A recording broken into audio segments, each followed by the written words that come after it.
everybody, this is Dark Storm Comic Reviews here with a review on the Amazing Scarlet Spider Issue 2. Now the reason I'm reviewing this issue in particular is because it actually ties into an upcoming Green Goblin issue, Green Goblin Issue 3. So yeah, the Scarlet Spider ties into that upcoming issue. And the reason I bring that up also is because if you guys have been following my channel, or for those of you who haven't been following my channel, I actually did a review on the first 2 issues of the Green Goblin series. So I'm just kind of continuing with those reviews. So here's the Scarlet Spider issue. Here's Green Goblin. For your Green Goblin, get a close up for you guys. Like spiders, that is pretty cool. We got the Scarlet Spider over here. Now, for those of you who know, or for those of you who don't know, the Scarlet Spider is actually a clone of the original Spider-Man.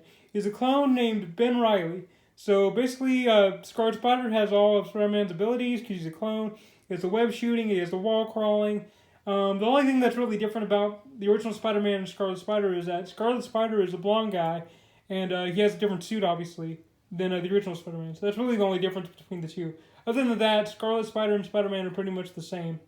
So yeah, here's the Scarlet Spider. Pretty cool looking costume. And we got the villain of the book, this blonde chick named Joystick, who basically has these two energy wielding batons or nunchucks or whatever you want to call them. It's pretty cool looking. Here's the cover. Torches her name, murders her game. Cool title. So here's Green Goblin again. I'm gonna close it for you guys here. Here's Spider-Man right here. Scarlet Spider. Joystick, and here's the cover. And yeah, let's get into the story. So the story starts off, and it's set in Paris, and we get this dude. He's showing out. He's drinking a cup of Joe. He's having a good time, and then we see that this pointy metal tip actually gets thrown in his direction. And it hits like this wooden post. And as you can see, the guy barely flinches. Like the guy who's drinking the coffee, he barely flinches. He's calm. He's calm and cool and collected as can be. He's like, I wonder who threw that, and he looks over and he sees, it's none other than Joystick, the blonde lady on the front cover. So yeah, Joystick comes up, basically like, well, man, Henry, you're as sharp as ever, but I wouldn't expect anything else from the referee of the great game. And so then the referee goes, man, same, my dear, same. I just wanted to say congratulations on winning your match against that El Toro Negro guy. You did a really good job at winning that match. You definitely earned the points. That's okay. I want to get into what's going on here, just to give you guys some context. Joystick, the blonde lady right here, and this guy, Joystick is basically a part of this thing called the Great Game. So basically, what it is it's basically if you took the concept of Mortal Kombat, the video game, and you put it in real terms. So basically, she participates in these tournaments. She fights these guys in real life, obviously. In real life, she fights these superpower guys, very powerful beings, very strong, tough guys, in order to earn points. And cash, basically. So she fights these guys, these superpower beings, these strong guys for cash, and also for points, for cash and for points. And basically, the more guys she fights, or the more people she fights in these tournaments and completes these tournaments, the more she completes, the more levels she earns. She basically levels up, basically. Every time she participates in a tournament or fights somebody in one of those tournaments, she levels up, basically. She gets stronger, basically. And the more level ups she acquires, the higher the chance she will have of participating in this thing called the Great Game. And the Great Game is basically the ultimate tournament, basically. She has all these other tournaments that she fights in. The Great Game is the ultimate tournament. It's like the ultimate Mortal Kombat tournament, basically, I guess, or something like that. And if she beats the ultimate tournament, or the Great Game as it's called, if she beats the Great Game, she earns this big cash reward. So yeah, it's basically she's a participant in this real life Mortal Kombat tournament deal. That's basically what it is. It's a real life Mortal Kombat tournament, and she's a player, basically. She's a player in that tournament. Sorry, I tried to explain as best I could, and hopefully I made it clear to you guys. It's kind of hard to explain. I don't know, but yeah. Anyways, get to the next scene. Her referee is congratulating her, and he goes, my dear Joystick, you did a good job. Your sponsor especially wanted to thank you, and he hands her this check. He's like, yeah, your sponsor's very happy about what you did and how you completed the tournament. And she's like, oh yeah, I love me some cash. I love me some cash. And like she sees all this money and she's just really happy. She's just really happy and excited. She's happy she got her cash. And then so yeah, the guy just talking to her and she's like, yep, and your sponsor's already actually assigned you your next assignment. Or no, not sponsor, monitor. Yeah, her monitor has assigned her next assignment. She goes, and here's your next assignment. And she shows her a picture of the Scarlet Spider. She goes, yeah, that's cool and all. I mean, I was hoping for Spider-Man, but Scarlet Spider's pretty cool. So, so she's like, okay, I'll take it. So then she takes the next job. And then we get to this scene with Scarlet Spider. And it's funny. It's a cool action sequence, but it's funny how the action sequence starts. So basically, this gang, because it's set in New York, this gang has like they have their own turfs, right? Like you see in movies, you know, the gangs will probably have their own turf. The street gangs, the street gang has kind of their own turf, basically. One of these guys, they have their own turf, and they have a pizza place on this turf called Tony's, right? Tony's apparently has really good pizza. And another street gang from another turf decided to go to that pizza place. Decided to go to Tony's. They were like, hey, let's try out Tony's. Well, the other gang that kind of owns that turf from that pizza place didn't like that very much. They were like, yeah, we're just going to gun you down and we're going to shoot you down because nobody eats at Tony's but us. No other gang eats at Tony's pizza place but us. And yeah, I'm not making this up, guys. This whole fight started over like a few slices of pizza, apparently. Even Scarlet Spider says that. I don't know. It's funny to me. I like that scenario where the fight starts over a freaking pizza place. It's kind of funny. But anyway, Scarlet Spider is fighting them. You know, he shoots some webs. He throws a punch at him. Classic stuff. Scarlet Spider throws more punches at him. He throws some more at him. And basically what he's saying is like, man, I've got so many more important things to deal with right now than a freaking pizza place fight. Like, come on. Like, I already was late to my other I was already late to my girlfriend's day already. I don't want to be late again. So I really don't have time for this pizza place nonsense. I got to meet my girlfriend again, or she's going to dump me because I was already late for her the first time. And so yeah, and then also basically he's talking about how he got Scarlet Spider or Ben Reilly, you know, he got a job at this club called Club Noir. So like I guess this 60s, 40s kind of club. And it's owned by this guy named Mr. Tezo. He talks about how he got hired on as a bodyguard and how the pay is pretty good. But at any given, he says he wishes his boss would definitely get taken down because as much as he likes the job and the pay, he thinks his boss Ben Reilly thinks his boss is like just really scummy, and he'd love to take him down. So he talks about that and how he's a bodyguard and how he has a job, and it's pretty cool. It's pretty cool stuff. It's a classic Spider-Man stuff if you ever read about the character. And then we get this other funny scene where I should do more closes for you guys. But anyways, yeah, we get to the scene where he's talking to his girlfriend Carrie right here. And she's like, hey, Ben, how you doing? How you doing, buddy? And it's very sarcastic. She's like, yeah, Ben, what's up? She goes, yeah, what's up? Are you gonna bail out on me again? Or are you gonna miss on our date? Like, what is a hot lady like me doing with this scruffy guy like you? Like, come on, no. And I mean, she actually says that. I'm not just saying that. She says that in the subtitles. It's pretty funny. She's like, what is some guy like that doing with a hot chick like me? And why should I even bother giving him a second chance? So then Ben's like, okay, look here. I know I bailed on you I know I was late to our date the first time. I know I was late, but I can make amends. I can do better, basically. I'll show up on time this time. She's like, yeah, whatever. Let's try this again. Let's see if you can actually show up on time. I'll give you one more chance, and I'm going to give you one more chance. And he goes, yep, that's fine with me. I'm gonna show up on time this time. So yeah, basically he's just trying to make amends with his girlfriend. It's kind of funny. It's a funny scene. I like it. It's just classic Spider-Man stuff. And so then Ben puts up the phone, and then this other pretty good-looking chick gets into view, and she goes, Ben, Ben, I'm moving. I'm moving. I'm tired of this job. I'm quitting. I mean, the pay's good, but our boss treats us like crap. I don't like him. He treats the employers unfairly. I really think you should, as your friend and as your buddy, I think you should consider moving away from this job. I mean, do you really see yourself here in 10 years? Do you see yourself working here? I feel like you've got the talent to do better things, Ben. She basically just told him, like, I mean, do you really see yourself in this job? I mean, do you really see yourself here in 10 years? I basically just stuff like that. She's like, maybe you should just move on, Ben. Maybe you should just go. She's basically just being a really good friend, Ben.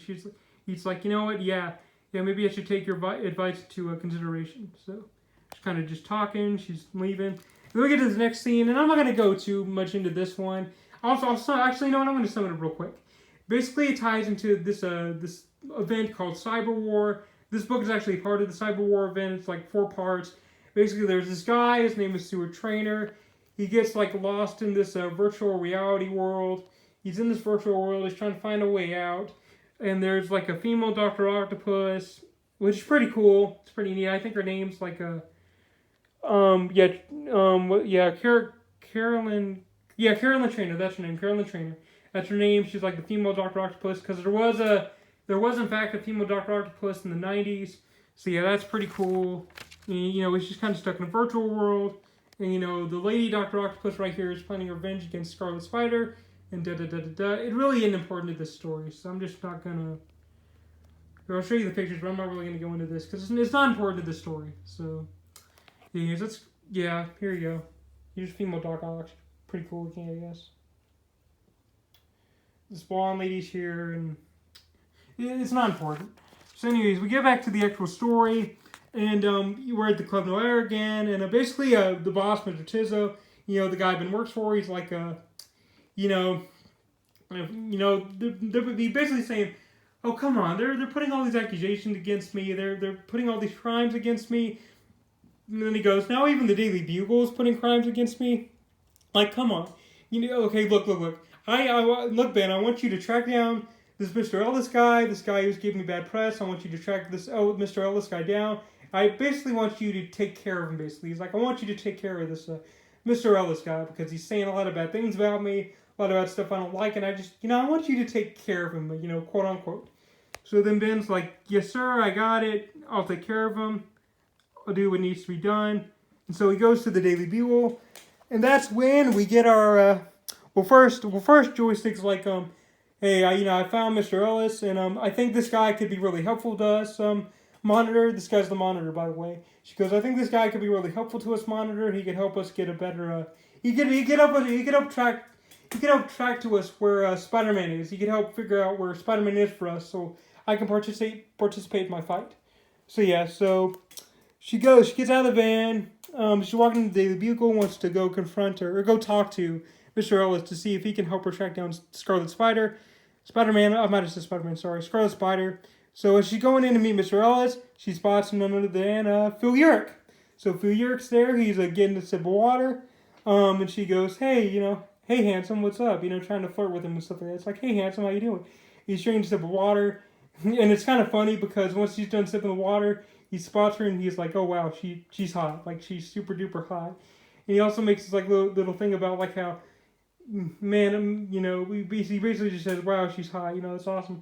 And she's basically asking him like, hey, hey cutie, could you report me to Mr. Ellis? I'd really like to talk to him. And he goes, yeah, sure, I could report you to Mr. Ellis, but I think a better reporter would obviously be my uncle Ben Urich. He's actually known as the top reporter around here. So because Phil Urich, as I've mentioned in previous issues, he's related to Ben Urich, and Ben Urich is an investigative reporter in the Daily Bugle. So yeah, so he's like, I think you should talk to Ben Urich.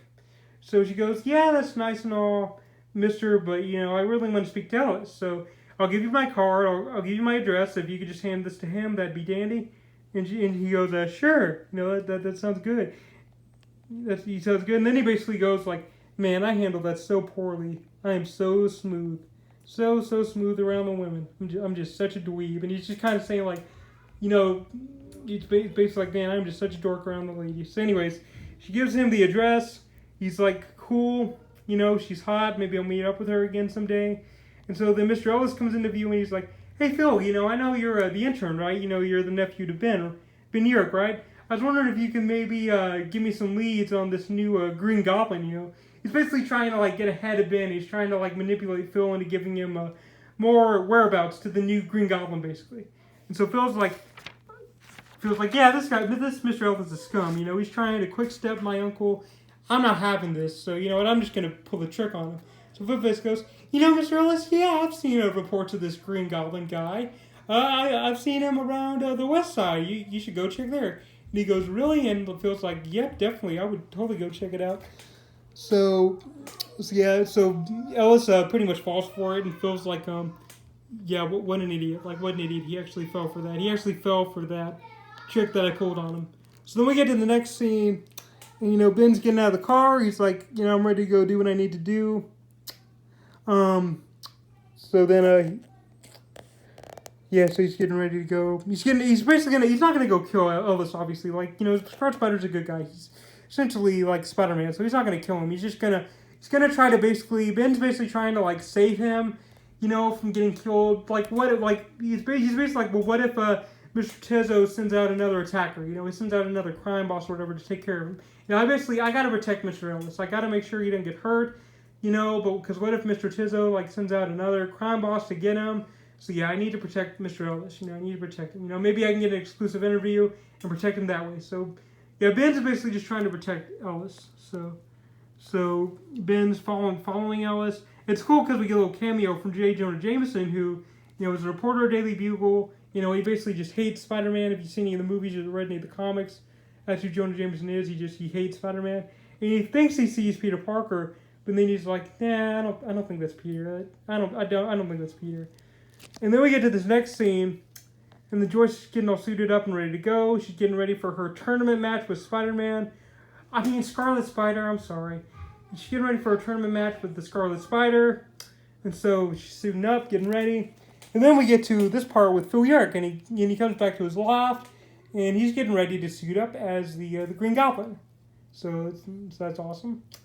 And yeah, just in case you guys haven't watched my other reviews, Phil Urich is the current Green Goblin right now. Like, this comic said the 90s, and he is the current Green Goblin. So there's no Osborns, Harry, Norman. They're both dead at this time, basically. Norman and Harry are both dead at this time, and Phil Urich is the current Green Goblin. And he's basically like he's basically trying to be a heroic Green Goblin. So he's not a bad guy. Phil's not a bad guy. At this point in time, he's not a bad guy. So anyways, we get to the scene with Scarlet Spider. He's on a rooftop.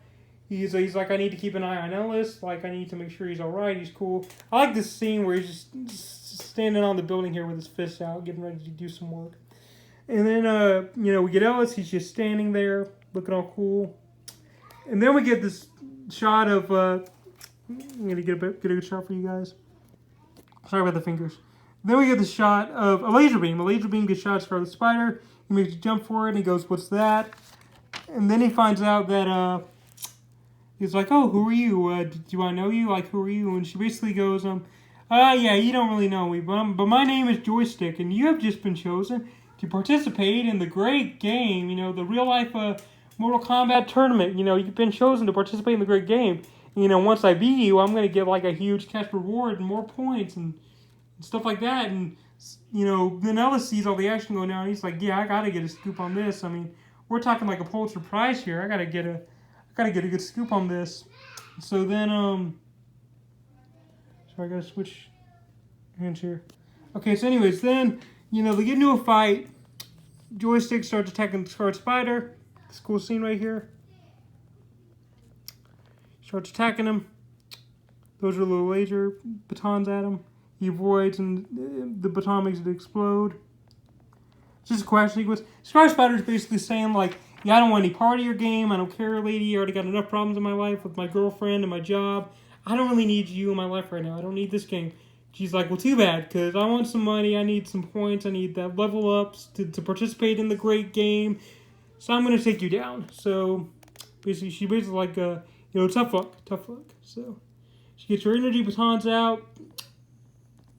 We get a cool action sequence. He avoids her laser beam again. And then, you know, Ellis is about to get crushed by some gravel, and he's kind of contemplating his life at that point. And before he's about to die, thankfully, Phil Urich, the new Green Goblin, comes into view and saves him. So that's pretty cool. Sorry, my hand's a little shaky. My hand's just kind of getting tired of holding the phone, basically, I guess. But anyways, here we get the scene. Green Goblin swoops in and saves him, and I really like this scene. It's awesome. It's really, really, really cool. He picks up Elvis, and Phil or Green Goblin is basically like right now. He's like, oh, what's with this scene? You know, I just wanted to go scare Ellis. I didn't want him to die or anything. Like, what's up with this? What's up with this whole scene? Like, I don't get this. So then he saves. I just really like this scene right here. So he saves Ellis, and then Joystick's like, you know, we basically have a let me see. We have a UFP, which is like short for like an unidentified flying player, which is kind of silly, but it's kind of funny. It's like a little 90s thing, I guess. Unidentified flying player. She's basically like, you know, I didn't account for this guy. I don't know what he's doing here. And then her monitor guy is basically like, you know, Joystick, do you want to drop out? Because, you know, we don't know anything about this other guy. Do you want to drop out? And she goes, no, I want to complete the match. I want my points. I want my cash reward. I want this. So she's not giving up. And so they keep fighting some more. Oh, actually, no, wait. The Green Goblin is with Ellis. He basically goes, ooh, the Scarlet Spider's here. You know, that's awesome. You know, well, so okay, sorry. So he's basically saying like, oh, the Scarlet Spider's here. That's cool, but you know, we really didn't get off the right foot the last time. So, you know, hopefully it'll be better this time. You know, hopefully things will go better. So he's like, hopefully things will go better. Hopefully things will do better this time.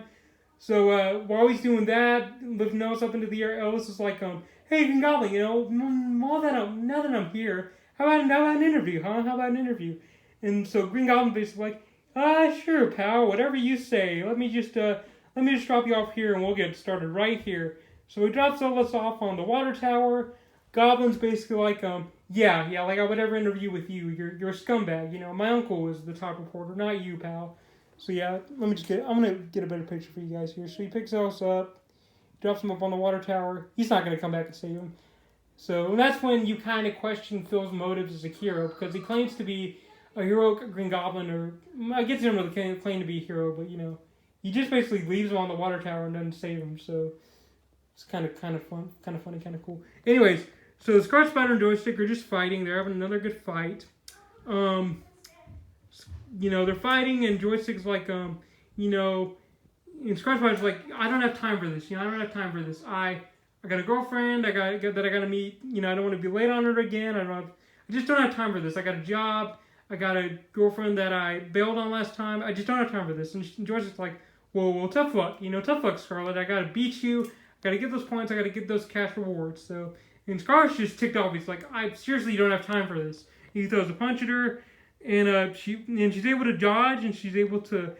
It's a pretty cool scene actually, because he throws a punch at her, and she dodges, but she also grabs his arm with her two like laser batons. And she does like this really cool flip where she like flips him in the air and crashes him right here. So I'm gonna get a good shot here. So fight happens, throws a punch. Her laser batons grab him. And she just chucks him into the thing right here, she chucks him into this right here. You see Phil in the background here too, by the way. So yeah, it's pretty cool fight scene. I like that. That was pretty cool, dodging when she grabs him and flips him. I thought that was fun.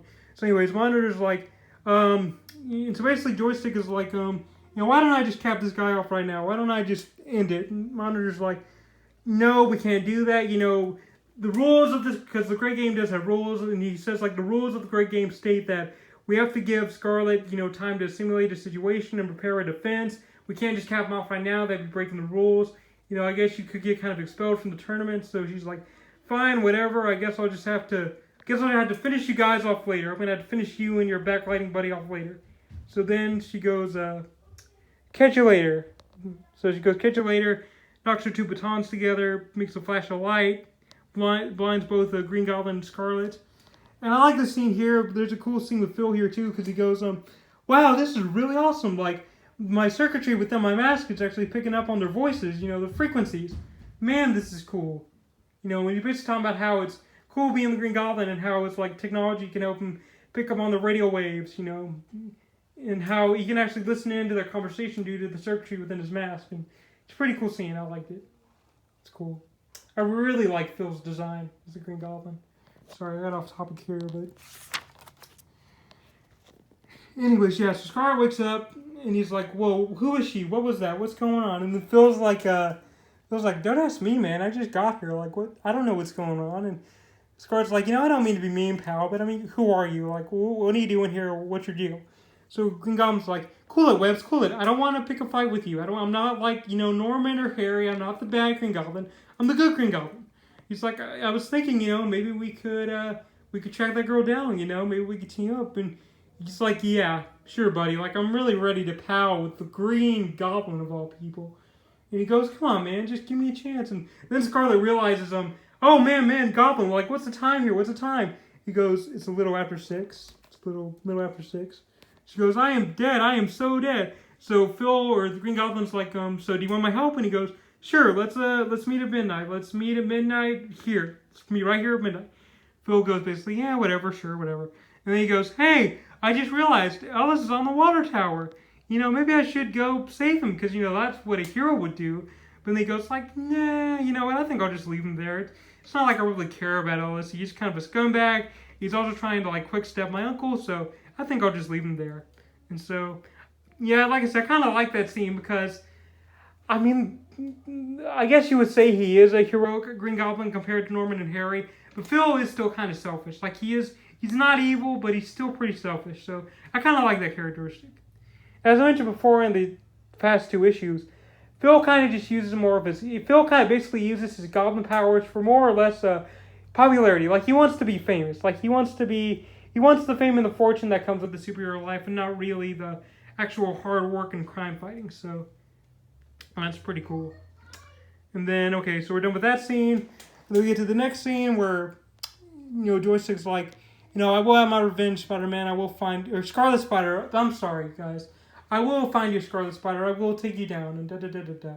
So anyways, okay, we get to this scene. And, you know, Carrie is, it's a funny scene because she's just waiting on him to write, like, oh, he's supposed to be here at 6. You know, he's supposed to be here at 6. I am so going to dump his butt. Like, I'm so going to dump him. So then, you know, Ben finally shows up. He's like, Carrie, I made it. You know, I made it, honey. I'm sorry I'm late. I made it. But, you know, let's go out on our date now. And she's like, yeah, no, we're not going out on our date. You know, you showed up late. You know, you showed up late again, man. I can't believe you did this to me. Again. You know, you're just like your clone. You're just like your clone cousin, Peter Parker. Like, come on, man. I made that one up. She didn't actually know about Peter Parker, but, you know, she basically like, Ben, you know, you're a nice guy and all, but let's be honest, man. I'm kind of hot and you're kind of not, so I really think we should just end this, you know, because you keep showing up late and you're nice, but come on, man. It's like, come on. So anyways, this guy stole this lady's purse, and then Ben's like basically, okay, I gotta protect, you know, Carrie because I really like her, but I also can't change into Spider-Man right now because people will see me change into Spider-Man. Like, what do I do? So then Carrie apparently knows like Taekwondo or something because she ends up like whipping out her hand and just nunchucks this dude, or not nunchucks. She knife hands or karate chops this guy in the throat, and it's a pretty cool scene. He goes, Carrie, I didn't know you could do that. I didn't know you could, like, you had those karate skills. Like, really? Like, whoa. She basically gives him the speech, like, you know, Ben, it's, you know, I really don't, yeah, it took a lot of practice and a lot of time, you know, and she basically goes, it's obviously something you don't have, and I think we just need a break, basically. So she's like, I think we need a break. So basically she just dumps Ben. She dumps him because she showed up late again, and she's like, I'm going to dump you this time. I'm done. So she dumps him. And Ben's left all lonely. So, yep. You know. Yeah, then we get to the next scene. Last scene of the book. Guy's still drinking coffee, the referee. And he's chilling, but then a hand grabs onto his neck, starts choking him, and he goes, what are you doing, man? Like, what's the deal here? And we find out that this guy who's choking him is actually El Toro Negro, the guy I mentioned earlier in the issue, the opponent that Joystick beat before she went to go after the Scarlet Spider. This is the opponent that Joystick beat before she went to go after the Scarlet Spider. And yeah, so basically she beat El Toro Negro. El Toro wasn't happy with that, so he's like, I don't give a crap about the rules. I don't give a crap about the game. I want my revenge. This is personal. She humiliated me. I'm going to get her back. And the referee's like, you can't do that, man. There are rules. There are rules. And he's like, screw the rules. I'm going to get my revenge, and I'm going to go after her. So basically we got our second villain for Green Goblin issue 3, which I will be reviewing soon. So yeah, he's going to be in the next issue, and this is all set up for this issue, basically. And yeah, that was a Scarlet Spider issue 2. It's a good setup. I really liked it. I liked, obviously my favorite parts of this book were the Phil York Green Goblin. That's the reason why I even really read it. I'm not really a Scarlet Spider fan. I'm not really a fan of the Scarlet Spider, to be honest. Like, I like his costume is cool, but, you know, Clone of Spider-Man, it's not that interesting to me. I don't know. Like, I feel like if you're going to make a Clone of Spider-Man, you know, make it interesting, you know. really Ben Reilly and Peter Parker. Like, here's the thing, I like Ben Reilly, but he's not unique though. Like, he's not really unique or interesting. He's basically just Spider-Man, but he's blonde. You know, it's like, he's blonde and he's got a cool costume. Like, that's really about it for the Scarlet Spider. Like, I do like Ben Reilly as a character. He is in one of my favorite crossovers, intercompany crossovers, which I will review someday. But as far as his character goes, I like him, but he's just not unique. You know, he's basically a clone of Spider-Man. You know, he's blonde and he's blonde. He has a different costume. Now, but overall, yeah, this issue was cool. I liked it. It was a good setup for the next issue. Joystick's a pretty cool villain. I kind of like it. I kind of like the video game plot, even though it's kind of hard to explain. But it is pretty cool. You know, the real life video game tournament where you can earn like cash and stuff by fighting opponents. And yeah, overall the art was pretty good. The art was pretty solid. Yeah, it's a good issue. It's a good set. Yeah, this has been the Amazing Scarlet Spider Issue 2. And this has been Zarkstorm Comic Reviews. I hope you guys enjoyed the review. And also, if you guys would like to like and subscribe to the video, that'd be cool. Or if you don't want to, that's cool too. It's whatever y'all want to do. But yeah, I just hope you guys have a good day or a good weekend. And catch you guys later. Bye.